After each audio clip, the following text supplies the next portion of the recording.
శ్రావణం mega sale మీ CMR legacy of జ్యువెలరీలో విఏలో 50% వరకు తగ్గింపు. వివరాలకు సంప్రదించండి. నమస్తే రమగారు. నమస్తే జయ. రమగారు, మనము వెంకటేశ్వర స్వామికి ముడుపు కడతాం. ఉమ్. ఆ ముడుపుని చెల్లించుకుంటాం.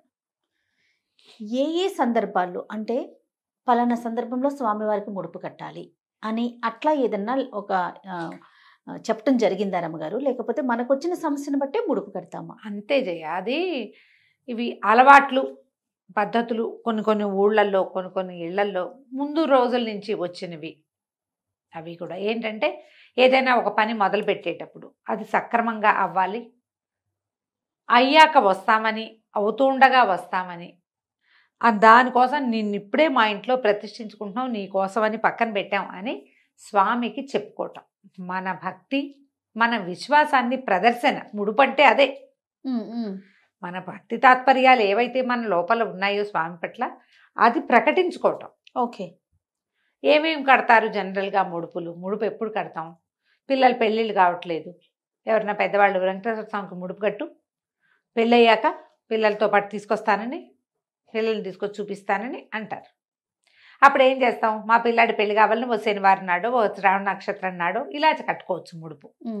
శనివారాలు స్వామికి దండం పెట్టుకుని దీపారాధన చేసుకుని, కుదిరితే పిండి దీపారాధన చేసి, పిండి దీపారాధన అంటే ఏం చేస్తారు? బెల్లం చలిమిడి చేసి, బెల్లము, బియ్యపిండి, కొంచెం నెయ్యి వేసి గ్రైండ్ చేసినా దంచినా చక్కగా ముద్ద అవుతుంది.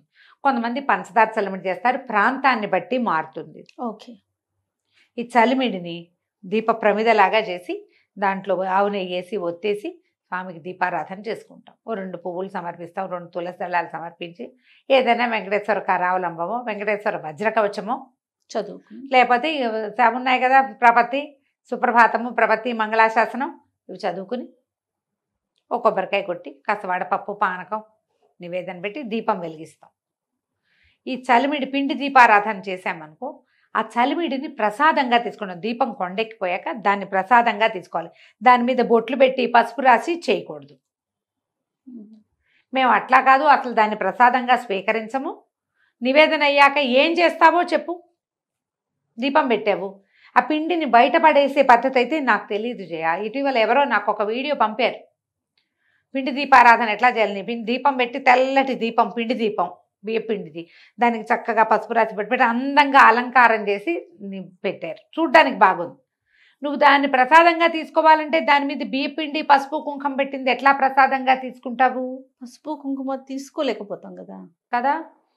పిండి దీపారాధన చేస్తే ఆ దీపాన్ని కొండెక్కిన తర్వాత ఎక్కడైనా కొడిగట్టి నల్లగా ఉంటే ఆ నల్లటి భాగాన్ని తీసి తులసి చెట్లు వేసి మిగిలిన ప్రమిదని ప్రసాదంగా పుచ్చుకోవటం విధానము. ఓకే. కాదు మా ఇంట్లో ఇలాగే చేస్తారంటే మీ ఇష్టం, ఎవరైనా ఇంతే చేయాలి. చేసి అప్పుడు ఒక గుడ్డ తెల్లటి బట్టని, వస్త్రాన్ని పసుపు నీళ్ళల్లో ముంచి ఆరేసుకుని పంచముక్కలు కొత్తవి, వాడినవి ముడుపులు కట్టుకోకండి. చిన్నంత ముక్క ఉంటే చాలు. దాంట్లో మన శక్తి అనుసారం ఓ 101 రూపాయో, ఓ 11 రూపాయలు, ఒక 21 రూపాయలు, 11, 21, 101 వేయచ్చు. కాదు నేను 1001 కడతానంటే మీ ఓపిక. 5001, 10,001 కూడా కట్టుకో, మన శక్తి అనుసారం. అందులో పెట్టి కాసిన అక్షంతలు అందులో వేసి ఓ తులసి దళం పెట్టి దాన్నే స్వామివారిగా భావించి అది మూడేసేసి లోపల ఎక్కడైనా పెట్టుకోవటం. ఒకటే ముడి లెక్క ఉందా? ఇటు 4 ఇదిగా ఉంది కదా, 4 పలకల గుడ్డ కదా అది. ఇటు నుంచి ఇటు ఒక ముడేస్తాం, పైనుంచి 2 ముడేస్తాం. టైట్గా ముడేసుకోండి. ఆ ముడి ఊడిపోకుండా 2 ముళ్ళు, దాని ముందు 2 ముళ్ళు, పైన 2 ముళ్ళు కూడా వేయచ్చు. దీన్ని ఒక చిన్న మూటలా చేసి దాన్ని దేవుడి మందిరంలో ఓ పక్కన పెట్టుకోండి. దానికి రోజు పూజించవలసిన పని లేదు, దాని పక్కన పెట్టుకోవటమే. పెట్టుకుని మీరు ఏనాడైతే మనం మొక్కు తీర్చుకుందాం, మన పని అయ్యిందని భావించిన వివాహాలు, పిల్లలకి ఏదైనా అనారోగ్యం వచ్చింది సడన్గా, ఇవి ఒకటి మొదటిది వివాహం కదా, వరుసగా చెప్పుకుందాం. వివాహాల కోసం ముడుపు కట్టచ్చు, పిల్లల చదువుల కోసం ముడుపు కట్టచ్చు, పిల్లల అనారోగ్యాలు, అప్పుడు ఏదైనా జబ్బు చేసింది, పెద్దవాళ్ళకి అనారోగ్యాలు వచ్చినాయి, వ్యాపారాల కోసం ముడుపు కట్టచ్చు. ఎక్కడా మొదలవటం లేదు, లేదా మొదలైంది ఎట్టా నడుస్తుందో తెలీదు, ముడుపు కట్టి పక్కన పెట్టుకోవచ్చు. ఏదైనా ప్రమాదం సంభవించినప్పుడు, కోలుకోలేని పరిస్థితి వస్తే ముడుపు కడతాం. కాలినడకన వస్తాం. దానికి ఇంకా మొక్కులు అమెండ్మెంట్లు ఇంకేం చేసుకుంటాం, కాలినడకన కొండెక్కటం. అలిపిరి వైపు ఎక్కుతావో శ్రీవారి మెట్టు మీద ఎక్కుతావో నీ ఓపిక. కాలినడకన రావటం, తలనీలాలు ఇవ్వటం. అక్కడి నుంచి ఆ శరీర అవయవాలు అక్కడ మనకు దొరుకుతూ ఉంటాయి, తిరుపతిలో కనపడుతూ ఉంటాయి కదా, అవయవాలు కొని వేయటం. ఏ భాగానికి ఇబ్బంది వచ్చిందో ఆ భాగం కొని వేయటం. సర్వావయవాలు వేసుకునే వాళ్ళు కూడా ఉంటారు. ఇల్లు కట్టడం కోసం, ఏదైనా ఇల్లు వాకిల్లు కట్టడం కోసం, ఎప్పటికీ ఇల్లు ఏర్పడలేదు అని అప్పుడు ముడుపు కట్టి ఇల్లు కట్టుకున్నాక తీసుకెళ్ళి వేయటం. వీటన్నిటి కోసం వీటితో పాటుగా ఇంకా ఏమి ఇస్తారు, ఏదైనా సడన్ ప్రాబ్లం వస్తే ఇది ఇస్తాం, నిలువు దోపిడి. స్త్రీలు పురుషులు కూడా చేయొచ్చు నిలువు దోపిడి. ఎప్పుడు ఇస్తాం నిలువు దోపిడి? ఊరికే ఏదో వ్యాపారానికో పెళ్ళికో వాటికో నిలువు దోపిడీలు మొక్కం. ప్రాణాపాయ స్థితి వస్తే, ఇంకో దారి లేనప్పుడు, ఏం చేయాలో తెలియనప్పుడు నిలువు దోపిడీ కూడా మొక్కుకుంటారు. ఓకే. నిలువు దోపిడీ కూడా ఏదైనా ఒంటి మించి ఒక వస్తువు తీసి మేము నిలువు దోపిడీ ఇస్తామని ఆ వస్తువుని కూడా ముడుపులో వేసేసేయచ్చు. ఉంగరం వేయదలుచుకున్నాం, ఉంగరం అందులో వేసి మూట కట్టి పెట్టి పక్కన, ఈ రోజు నుంచి ఈ వస్తువు నీది. ఒంటి మించి అన్ని వస్తువులు తీయకపోయినా ఒక వస్తువు తీసి ముడుపు కట్టి ఏనాడు వెళ్తామో అప్పుడు మిగిలిన వస్తువులన్నీ అక్కడ సమర్పించుకోవచ్చు. ఇలా చేయొచ్చు. ఏముంది, ఇళ్ళు, పిల్లలు, అనారోగ్యాలు, సమస్యలు, వీటన్నిటికీ కూడా ముడుపులు కట్టచ్చు, కట్టి వేసుకుంటారు. ఇప్పుడు ఇది ఇళ్లలో వేరే ఒక పద్ధతి ఉందనుకో, ఇంట్లో పెద్దవాళ్ళు చెప్తారు మా వాళ్ళ పద్ధతి ఏదో, అలా చేసుకోండి అంతే.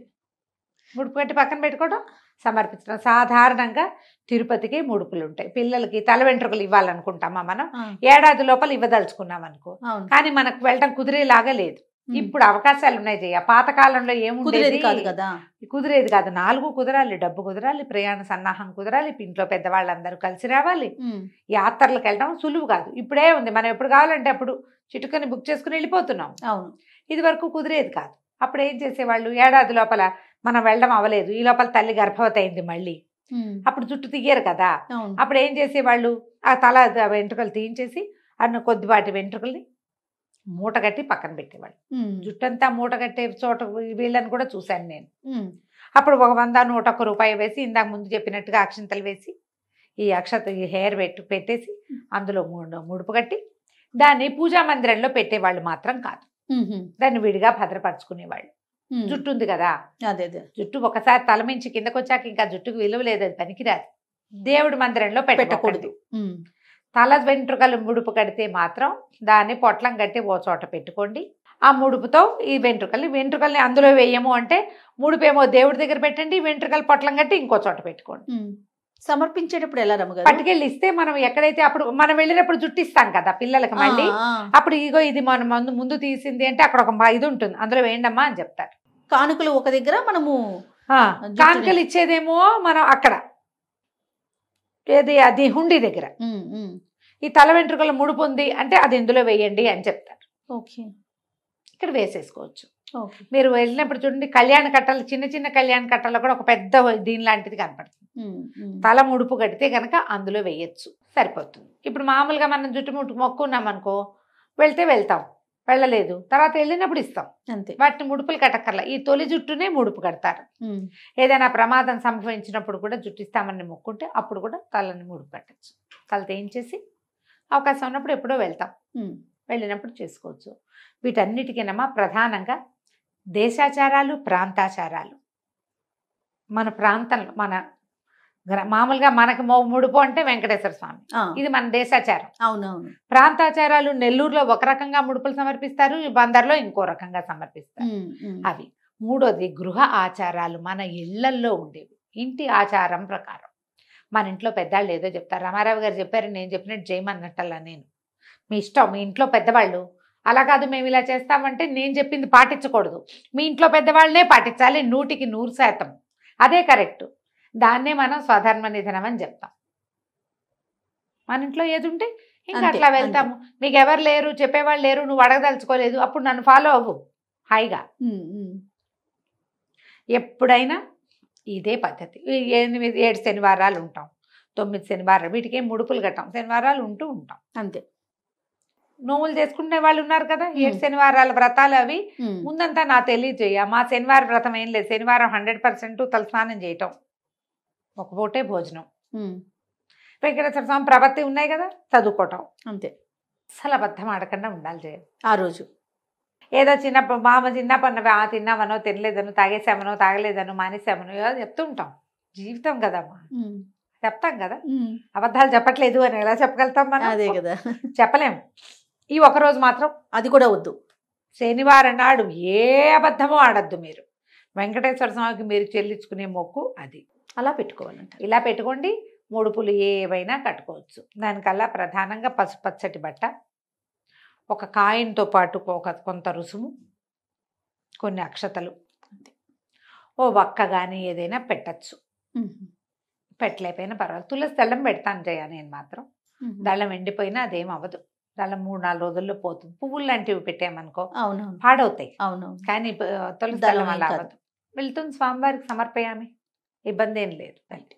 నమస్తే. నమస్తే. సుమన్ టీవీలో మీ పర్సనల్ అండ్ బిజినెస్ ప్రమోషన్స్ కోసం కింది నెంబర్కి కాంటాక్ట్ చేయండి.